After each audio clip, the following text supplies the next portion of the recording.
બદલશે। પોરબંદર લોકસભાના ઉમેદવાર કેન્દ્રીય મંત્રી મનસુખ માંડવિયા પોરબંદર જિલ્લાના પ્રવાસે। જેતપુર વિધાનસભાના કાર્યકર્તાઓ સાથે પટેલ સમાજવાડી ખાતે બેઠક યોજી જેતપુર વિધાનસભાના વિવિધ કાર્યક્રમોમાં તેઓ ઉપસ્થિત રહેશે। ગુજરાતમાં લોકસભાની 26 સીટોમાંથી 26 સીટો જીતશે તેવો આશાવાદ વ્યક્ત કર્યો। તેની સાથે ભારતીય જનતા પાર્ટી પર લોકોના ભરોસાના કારણે કોંગ્રેસ તૂટી રહી હોવાનો આલાપ પણ કર્યો હતો। પોરબંદર વિસ્તારમાં આર્થિક તેમજ ભૌગોલિક વિકાસ માટે પગલાં ભરવામાં આવશે ત્યારે ભારતીય જનતા પાર્ટી 370 પ્લસ તેમજ એનડી 400 પ્લસ સાથે આવશે તેવો આશાવાદ વ્યક્ત કર્યો હતો। ઉપરાંત પોરબંદર મત વિસ્તારમાંથી 5000 પ્લસ મતોની લીડથી જીતીશું તેમ મનસુખ માંડવિયાએ જણાવ્યું હતું। જેતપુર સ્વામિનારાયણ ગાદી સ્થાન તેમજ હવેલી ખાતે મનસુખ માંડવિયાએ દર્શન કર્યા અને વિવિધ કાર્યક્રમોમાં પણ તેઓ ઉપસ્થિત રહેનાર છે। કેસ પહેરવાથી કાર્યકર્તા કહેવાયશું, પરંતુ કાર્યકર્તા બની જવાતો નથી। કાર્યકર્તા ત્યારે બની જવાય છે જ્યારે આપણે પાર્ટી અને એની વિચારધારાને આત્મસાત કરી લઈએ। એક વખત વિચારધારાને આત્મસાત કરી લઈએ ને દોસ્તો, મને કઈ મળ્યું નહીં મળ્યું, મારે મને પાણી દેવું છે, મારે કઈ મેળવી લેવું છે, સંતોષ અસંતોષ દોસ્તો ઝીરો થઈ જશે, ઝીરો થઈ જશે। ત્યાં સુધી મારો કાર્યકર્તા કેળવવો જોઈએ। એક વખત કેળવણી ત્યાં સુધી પહોંચી ગઈ ને દોસ્તો, એ કાર્યકર્તા જીવન પર્યંત આમાંથી કેટલાક લોકો સ્વાધ્યાય પ્રવૃત્તિ સાથે ચિંતા વધી ગઈ। અમારા જયેશભાઈ ધવલભાઈ બધાએ કહ્યું છે કે 1 લાખ મતથી આપણે જીતવું છે। 1 લાખ મતથી જીતવું હોય તો અઘરું નથી, બહુ સહેલું છે। હું કઈ શકું તમે કરી નાખશો ને। અહીંયા બેઠેલા કાર્યકર્તા હાવ સીધું ગણિત કહું ને તો 2 કાર્યકર્તા છે ને એક બૂથમાંથી, આ 2 કાર્યકર્તા તમારા બૂથમાં લીડ કાઢી નાખો 70%। હું તો લીડની પછી વાત કરું છું, 70% મતદાન કરાવો। 70% મતદાન તમારા બૂથની અંદર થશે ને એટલે ઓટોમેટિક 1 લાખની લીડ થઈ જશે। ચૂંટણી આપણે બૂથમાં લડવી છે અને બૂથમાં લડવા માટે થઈને થોડું પ્લાનિંગ કરવું છે। એ પ્લાનિંગ માત્ર એટલું કરવું છે, આજથી 31 તારીખ 31 માર્ચ સુધી આપણે એવું પ્લાનિંગ કરી શકીએ। હું આખો થપ્પો એમાં તમારા બધા જ બૂથની ગંગોત્રી જમનોત્રી છે, બધા બૂથની એમાં મારે કહેવત નથી, તમને એક એક પાનું જ પકડાઈ દેવાનું છે। પછી આપણી સીટના ઇન્ચાર્જ, આપણા મંડળના પ્રમુખ તમને એક એક પાનું આપી દેશે। આ પાનાની અંદર 3 વખતથી આપણા બૂથમાં કેટલા મત મળે છે, આપણા બૂથની અંદર કેટલા લાભાર્થીઓ છે, તમે કેટલા લાભાર્થીઓનો સંપર્ક કર્યો છે, તમારે ત્યાં આગેવાનો કોણ કોણ છે, જ્ઞાતિ સમીકરણ શું છે, એની બધી જ વિગત આમાં છે। આ તમને આપવાનું છે। એ આપ્યા પછી તમારે બૂથની અંદર ઘણી વખત થાય કેવું, અહીંયા બહુ મોટી મોટી વાત કરતા હોય, આમ કોઈ નેતા આવે એટલે સૌથી પહેલા હોય, આ તમારા ટાઈટ કપડા પહેર્યા હોય અને મનસુખભાઈ આવે એટલે પહેલો હાથ, હું ઓળખું છું એવા, મને પહેલું પુષ્પ પૂછે એનું જ આવી જાય। અને મેં એક વખત હળુકદન પૂછ્યું તમારા બૂથમાં હું, કારણ કે મને કોકે કહી દીધું હતું એના બૂથમાં કાયમ માટે માઇનસ હોય છે।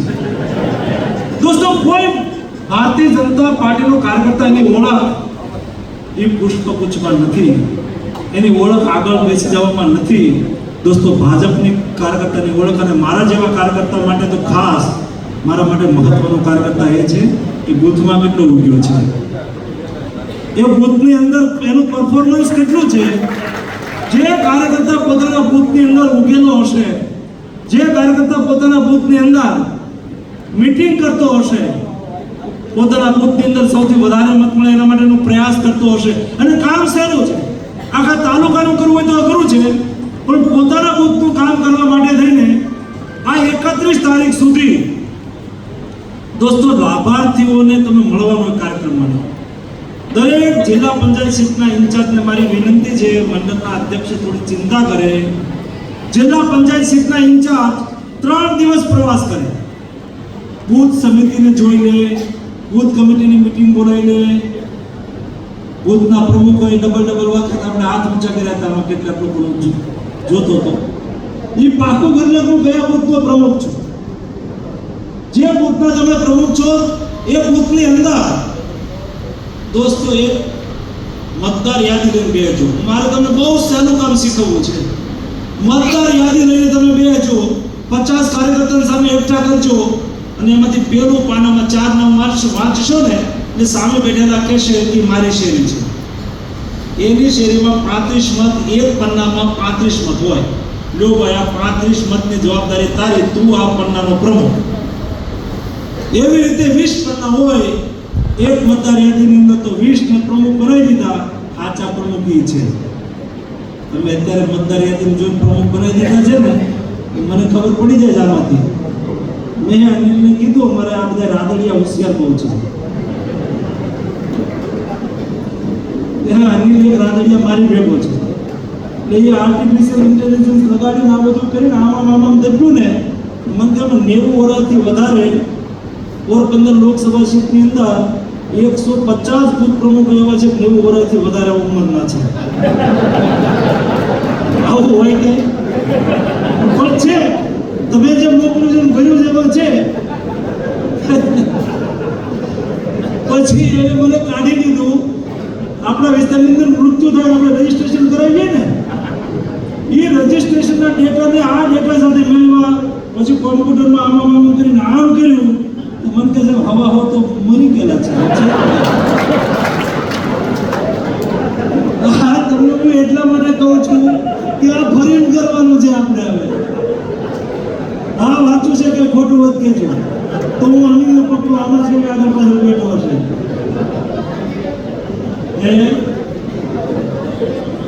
એટલે દોસ્તો, કહેવાનો મતલબ એ છે કે ભલે એવું રહ્યું આપણે હરખું કરી નાખીએ. એટલે આપણે પેજમાં જઈને બેહવાનું, બૂથમાં જઈને બેહવાનું છે. પ્રમુખ જિલ્લા પંચાયત સીટના ઇન્ચાર્જ બૂથમાં જાય, 50 કાર્યકર્તાને બૂથમાંથી એકઠા કરીએ.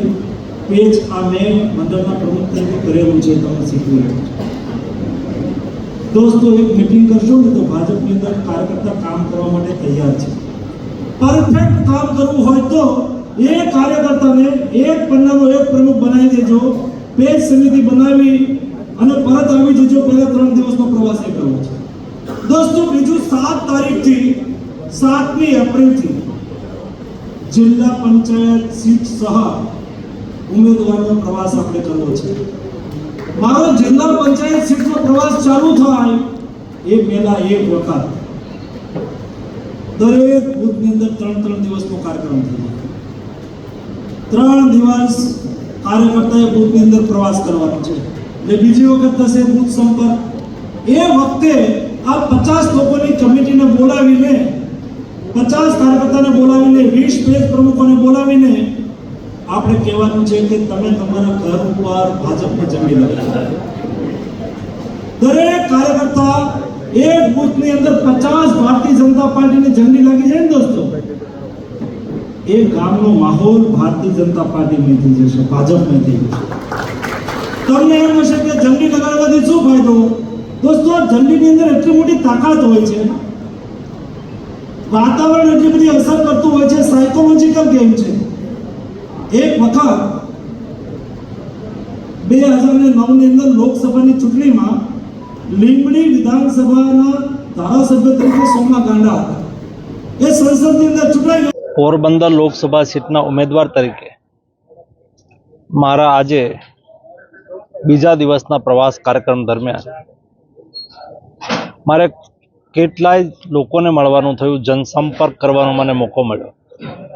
કેટલાય દેવસ્થાનોના મેં દર્શન કર્યા, સંતોના આશીર્વાદ મેળવ્યા. સંતોના આશીર્વાદથી અને ઈશ્વર કૃપાથી જનતાનો વિશ્વાસ એ ભારતીય જનતા પાર્ટી પ્રત્યે પ્રવાસ દરમિયાન મેં મહેસૂસ કર્યો. લોકોનો નરેન્દ્ર મોદી પ્રત્યેની શ્રદ્ધા અને બીજેપી પ્રત્યેનો વિશ્વાસ એ જોતા હું એટલું ચોક્કસ કહી શકું કે ગુજરાતની અંદર 26માંથી 26 સીટ ભારતીય જનતા પાર્ટી જીતશે. દેશની અંદર 370 પ્લસ ભારતીય જનતા પાર્ટી અને એનડીએ 400 પ્લસ સીટો સાથે નરેન્દ્ર મોદીજીના નેતૃત્વમાં ફરીને એકવાર એનડીએની સરકાર બનશે. આ સરકાર દ્વારા વિકસિત ભારતના સંકલ્પને સિદ્ધ કરવા માટે પ્રયાસો થશે. આગામી 5 વર્ષ એ દેશ માટે મહત્વના વર્ષ છે, કારણ કે વિકસિત ભારતનો પાયો આ 5 વર્ષ દરમિયાન નખાવાનો છે. ત્યારે મોદીજી દેશના પ્રધાનમંત્રી બની રહે એ બહુ આવશ્યક છે. જે રીતે રાજ્ય અને સમગ્ર દેશની અંદર લોકોનો ઉત્સાહ બન્યો છે, વાતાવરણ બન્યું છે, લોકો social media, electronic media, print media દ્વારા આપણે જાણી શકીએ છીએ, સમજી શકીએ છીએ લોકો ભારતીય જનતા પાર્ટીની સાથે છે.